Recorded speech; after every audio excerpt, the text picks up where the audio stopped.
meet contractors all across the country who go above and beyond in their trades. So we thought we would celebrate everything that they do.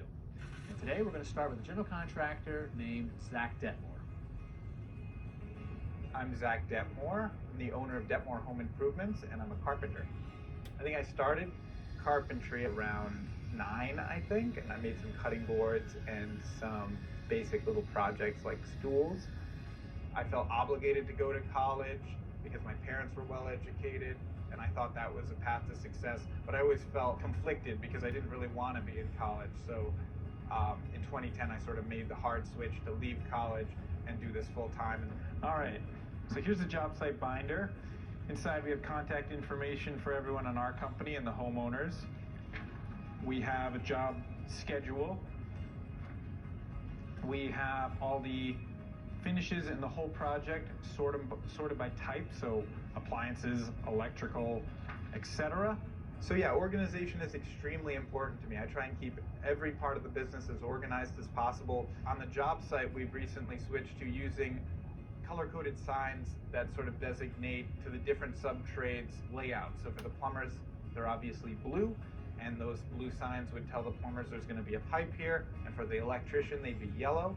So it just makes it a little bit easier, not so much for the sub-trades, but for the clients. When they walk in the house, they immediately understand where switches are, because a lot of contractors and architects don't really think about the fact that homeowners don't know how to read plans. So by using this color-coded system and showing the customer on the wall, this is where your switch will be, it really makes it a lot easier for us to make those switches before any wires have been placed or any pipes have been run. I've sort of adopted this system. There is a QR code on the container of the screws. Just scan that on your phone, which brings you to the website to where to order more. And then those get delivered to the shop, and basically, van is always fully stocked.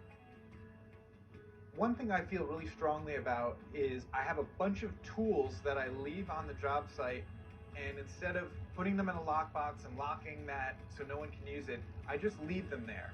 And if my subcontractor is missing a driver bit or a drill bit that they need, they can go to those tools and use them.